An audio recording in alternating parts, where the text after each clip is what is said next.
जय बजरंग बली, आपकी सदा ही जय हो। हनुमान जी, आप सदैव अपना आशीर्वाद मेरे सर पर बनाए रखना। आपका नाम लेकर ही मैं अपना पानी पूरी का ठेला शुरू करता हूँ। आप मुझ पर अपनी कृपा यूं ही बनाए रखना। आओ आओ, बढ़िया ताजी स्वादिष्ट चटपटी पानी पूरी खाओ। ऐसी पानी पूरी आज तक नहीं खाई होगी। 10 रुपए में 20 पानी पूरी, सस्ती और खस्ता भी। आओ आओ। पानी पूरी का ठेला, लच्छू पानी पूरी वाला। मेरे ठेले के सामने एक नया ठेला लग गया। भोला पिछले कई सालों से पानीपुरी का ठेला चला रहा था। वो हनुमान जी का परम भक्त था और रोजाना हनुमान मंदिर में दर्शन करते हुए वो अपना ठेला लेकर काम पर जाता था। भोला ने अपने ठेले पर भी हनुमान जी की एक फोटो लगा रखी थी, जिस पर वो रोजाना पानीपुरी शुरू करने से पहले हनुमान जी को पानीपुरी का भोग लगाता था। भोला को ऐसा करते देख सामने नया ठेला लगाने वाला लच्छू जोर जोर से हंसने लगता है।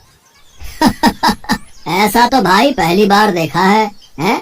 हनुमान जी पानी पूरी खाते हैं। कैसे बेवकूफ लोग हैं जो भगवान को पानी पूरी खिलाते हैं। देखो भैया, तुम यहाँ नए आए हो, इसीलिए अपनी हद में रहो। मेरा मजाक उड़ाने की कोई जरूरत नहीं है। अपने काम से काम रखो। मैं तुम्हें कुछ नहीं कह रहा। इसका मतलब ये नहीं कि तुम मुझे कुछ भी बोलते जाओगे। ऐसा है, अब यहाँ मैं आ गया हूँ। अब मेरा पानी पूरी का ठेला ज्यादा चलने वाला है। तुझे तो मैं कुछ ही दिन में यहाँ से तेरे हनुमान जी के साथ गायब कर दूंगा, समझा? लच्छू बदमाश टाइप का आदमी था। उसके कई बदमाश दोस्त थे जो खाली समय में उसके ठेले पर आकर मौज मस्ती करते थे। लच्छू जो पानी पूरी बनाता था उसका तरीका बहुत ही गंदा था। ये बात किसी को भी पता नहीं थी। ये काम वो चोरी छुपे करता था। भोला अपनी पत्नी ममता को इस बारे में बताता रहता था। ममता, तुम नहीं जानती हो, वो नया पानी पूरी वाला लच्छू बहुत ही गंदा इंसान है। वो ग्राहकों को गंदे पानी और पुराने मसालों से बनी पानी पूरी खिलाता है। ये बात कोई ग्राहक नहीं समझता। सबको बस सस्ता दिखता है। इसी वजह से मेरे ठेले पर ग्राहकों का आना बहुत कम हो गया है। सब लच्छू के ठेले पर ही जाते हैं। सुनो जी, बेईमानी की नींव पर खड़ी इमारत की दीवारें बहुत कच्ची होती हैं। देखना, ये लच्छू ज्यादा दिन टिक नहीं पाएगा। और आप तो अपने हनुमान जी पर विश्वास रखते हो ना, तो अपनी सारी चिंता छोड़ दो। भोला हनुमान जी का ध्यान करके सो जाता है। अगले दिन भोला जब अपना ठेला लेकर बाजार पहुंचता है तो उसके ठेले पर कुछ बदमाश आ जाते हैं। ओए, पानी पूरी खिला तो जरा, देखें तेरी पानी पूरी में कितना स्वाद है। जी अभी खिलाता हूँ, ये लीजिए। कल्लू भाई, पानी पूरी में ज्यादा स्वाद नहीं है, थोड़ा तीखा और मिला दे। मेरा दोस्त कई दिनों बाद आया है, इसे जी भर के पानी पूरी खिला। तभी 2 आदमी और आ जाते हैं और वो भी उन्हीं दोनों बदमाशों के दोस्त होते हैं। वो भी साथ में पानी पूरी खाने लगते हैं।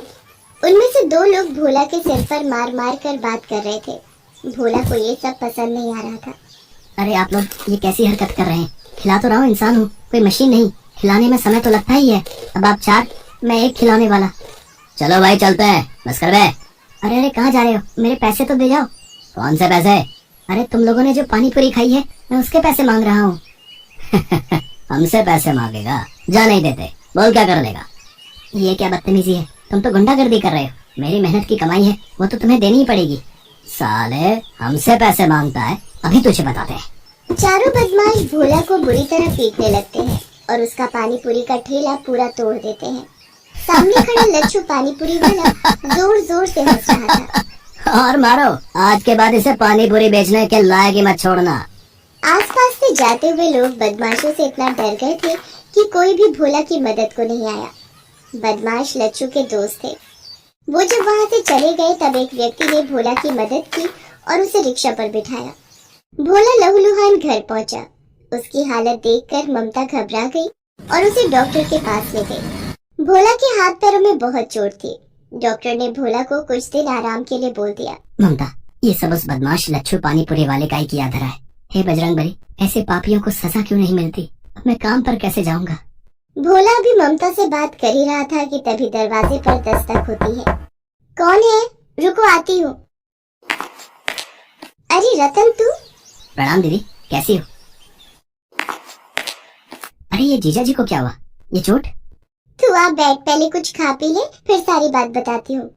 रतन, तुम तो कभी शहर आते नहीं हो, अचानक कैसे आना हुआ? बस जीजा जी, आपसे और दीदी से मिलने का मन था और मुझे शहर में थोड़ा काम भी था। ममता का भाई रतन गांव में रहता है। उसका शहर आना बहुत कम होता है। ममता भोला के साथ हुए हादसे के बारे में रतन को बताती है, जिसे सुनकर रतन गुस्से में आ जाता है। दीदी, तुम चिंता मत करो, अब मैं आ गया हूँ। मेरे रहते जीजा जी का काम कोई बंद नहीं कर सकता। कल से मैं पानी पूरी का ठेला लगाऊंगा। देखता हूँ किसमें हिम्मत है जो मुझे वहाँ से हटा दे। रतन की बात सुनकर ममता और भोला पहले तो थोड़ा घबरा जाते हैं, पर रतन उन्हें समझा देता है। अगले दिन रतन पानीपुरी का ठेला लेकर बाजार पहुंचता है। लच्छू पानीपुरी वाला भोला की जगह रतन को ठेला लगाते देख हैरान रह जाता है। ओह, तुम कौन हो भाई, जिसमें इतनी हिम्मत आ गई जो मेरे सामने पानीपुरी का ठेला लगा लिया? मेरा नाम रतन है और भोला मेरे जीजा जी हैं। अब से मैं उनकी जगह यहाँ पानीपुरी का ठेला लगाऊंगा। भोला के तो हाथ पैर तुड़वाकर मैंने यहाँ से हटवा दिया, अब तेरा भी यही हाल करवाऊं क्या? है हिम्मत तो मेरे ठेले को हाथ लगा कर दिखा। अभी अपने दोस्तों को फोन करता हूँ। हाँ। रतन ग्राहकों को पानीपुरी खिलाने लगता है। इतनी देर में लच्छू उन्हीं बदमाशों को बुला लेता है। ये रहा भोला का साला रतन, इसे भी इतना मारो कि ये भी खटिया पकड़ ले। अरे मेरे हाथ को क्या हुआ? मेरा हाथ एक जगह पर रुक क्यों गया है? मैं इसे मार क्यों नहीं पा रहा? मेरे साथ भी यही हो रहा है। मेरे भी दोनों पैर जमीन से चिपक गए हैं। मैं तो हिल भी नहीं पा रहा। मेरे जीजा जी को तुम लोगों ने मारा था, अब मेरा ठेला तोड़ने आए हो। अभी तुम्हें सबक सिखाता हूँ, ये लो। रतन उन बदमाशों को ऊपर नीचे घुमाता जाता है। वो उन्हें कभी आसमान में उड़ा देता है, कभी जमीन पर पटक देता है।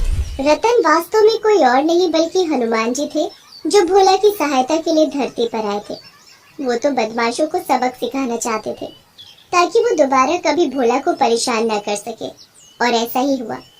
बदमाश डर कर वहाँ से भाग गए। रतन गुस्से में लच्छू के ठेले पर जाता है। उसे देखकर लच्छू घबरा जाता है और माफी मांगता है। मुझे माफ कर दो रतन, मुझसे गलती हो गई। मैं आज के बाद कभी भी भोला को परेशान नहीं करूंगा। मेरा ठेला मत तोड़ना। मेरे घर में मेरी बीवी और बच्चे हैं। मैं इसी रोजगार के सहारे अपना घर चलाता हूँ। घबराओ नहीं, मैं तुम्हारे साथ ऐसा सलूक नहीं करूंगा जैसा तुमने किया। मैं तो बस तुम्हें समझाने आया हूँ। हमेशा याद रखना, दूसरों से ईर्ष्या करके कुछ नहीं मिलता, अपना ही नुकसान होता है। इसलिए अपने काम में मन लगाओ, दूसरों को मत देखो, वरना पापियों को दंड देते भगवान को देर नहीं लगती। उस दिन के बाद लच्छू ने अपने काम में ध्यान लगाना शुरू कर दिया। रतन लच्छू के सामने ही ठेले पर पानीपुरी बेचता था।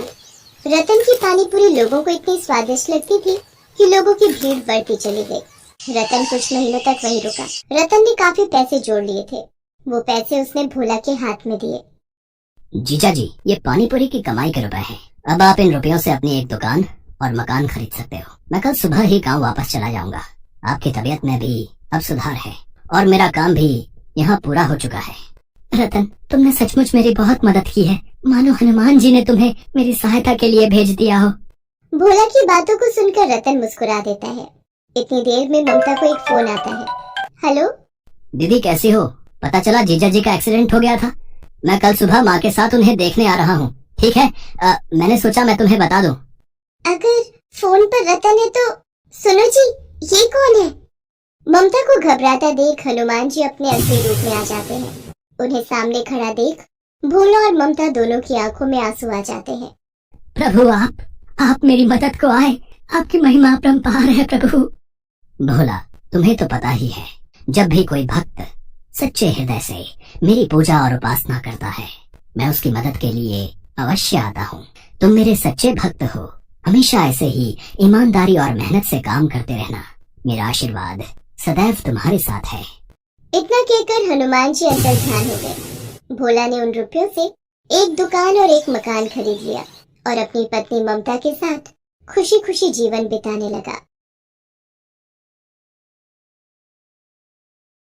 एक बार की बात है, भगवान राम और देवी सीता बैकुंठ धाम में अपने राजमहल में बैठे वार्तालाप कर रहे थे। हनुमान जी भी वहीं बैठे थे।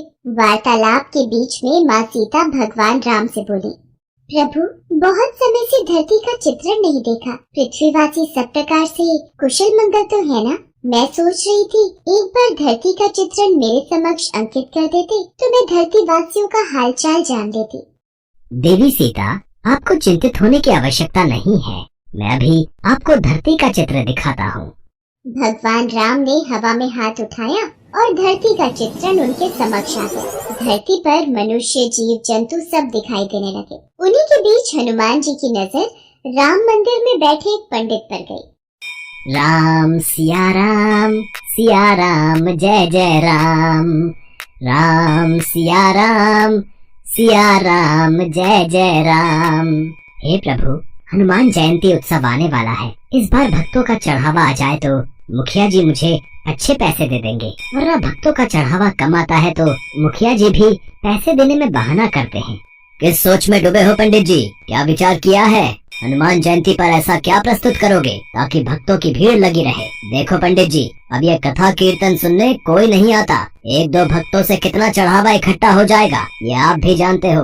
और अगर इस हनुमान जयंती पर ज्यादा चढ़ावा नहीं आया तो फिर मुझे कुछ और ही सोचना होगा। वैसे भी आपकी उम्र हो चली है, अब आप राम मंदिर की जिम्मेदारी नहीं संभाल पाओगे। मुखिया जी, ऐसा न कहिए। गांव में राम मंदिर की पूजा करते हुए मुझे कई वर्ष बीत गए हैं और इसी मंदिर के कार्यभार के सहारे मेरा परिवार चलता है। लक्ष्मी बिटिया की शादी की बात पक्की कर दी है। अचानक ये मंदिर का कार्य छूट गया तो लक्ष्मी की शादी कैसे कर पाऊंगा?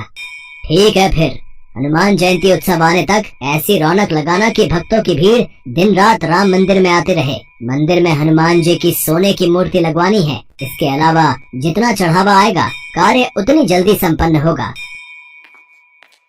हे बजरंगबली, अब मैं क्या करूं कि राम मंदिर में भक्तों की भारी भीड़ उमड़ पड़े। हनुमान जयंती को तो अब आप ही कुछ कीजिए, मेरी सहायता कीजिए बजरंगबली। प्रभु, मुझे लगता है पुत्र हनुमान को सहायता के लिए जाना चाहिए।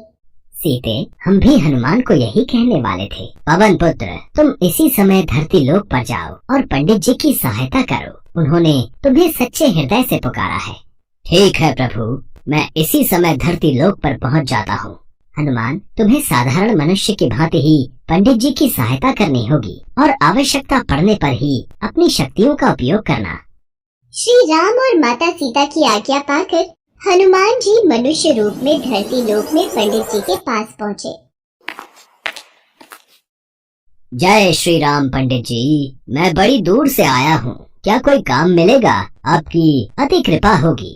काम? इस मंदिर में तुम्हें काम तो दे दूं, पर मेरे पास इतनी धनराशि नहीं कि तुम्हें तनख्वाह दे सकूं। पंडित जी, काम के बदले में आप मुझे रोजाना मंदिर के चढ़ावे के फल खाने को दे दिया करना। मेरे लिए वही काफी है। इसे काम पर रख लेता हूँ। मंदिर के कार्य में मेरी सहायता करेगा तो मुझे भी सहारा मिलेगा। अब ठीक है, तुम आज से ही मंदिर की साफ सफाई और पूजा की व्यवस्था का कार्य कर दिया करना। हनुमान जी मंदिर का सारा कार्यभार संभालने लगे। पंडित जी बदले में हनुमान जी को भगवान राम के प्रसाद में चढ़े फल खाने को दे दिया करते।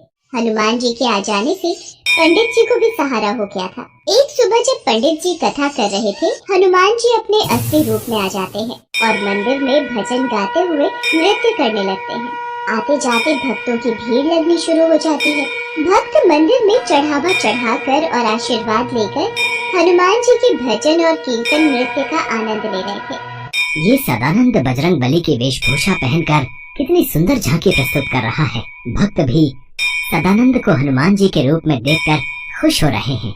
अब तो हनुमान जी पंडित जी के साथ मंदिर में अपने असली रूप में भजन कीर्तन करते और भक्त झांकी को देखकर खूब आनंद लेते। धीरे धीरे मंदिर में भक्तों की भीड़ लगने लगी और हनुमान जयंती उत्सव आते तक मंदिर में बहुत मात्रा में चढ़ावा आ गया। अरे वाह पंडित जी, इस बार तो कमाल हो गया। इस बार तो मंदिर में अच्छा चढ़ावा चढ़ा है। अब मंदिर की मूर्ति की स्थापना भी हो जाएगी। मुखिया जी, ये सब कार्य सदानंद के कारण परिपूर्ण हुआ। सदानंद ने हनुमान जी की वेशभूषा पहनकर मंदिर में बहुत ही सुंदर नृत्य और भजनों से भक्तों के बीच रौनक लगाई। फिर तो बहुत अच्छी बात है सदानंद, इस हनुमान जयंती पर महाकीर्तन में ऐसी ही वेशभूषा में कार्यक्रम प्रस्तुत करना। हनुमान जयंती उत्सव का दिन आ गया। हनुमान जी खूब नृत्य कर रहे थे। तभी आओ वीर सिंह, सुमित्रा, अच्छा हुआ आज तुमने वीर सिंह को भी उत्सव का न्योता दे दिया। पंडित जी, ये मेरा साला है। हनुमान जी की सोने की मूर्ति स्थापना में आज इसके भी शुभ हाथ लग जाएंगे। जीजा जी, हनुमान मूर्ति तो काफी भारी बनवाई है, बड़ी महंगी रही होगी। साले साहब, ये मूर्ति मंदिर के चढ़ावे में आए पैसों से बनी है। ये मंदिर की अमानत है, काफी पहुँचे हुए सुनार ने बनाई है। आओ स्थापना करते हैं। राम मंदिर में हनुमान जी की सोने की मूर्ति स्थापित हो जाती है और खूब धूमधाम से हनुमान जयंती का उत्सव होता है। पर अगले दिन, हे राम, हनुमान जी की मूर्ति कहाँ गई? मंदिर से मूर्ति चोरी हो गई।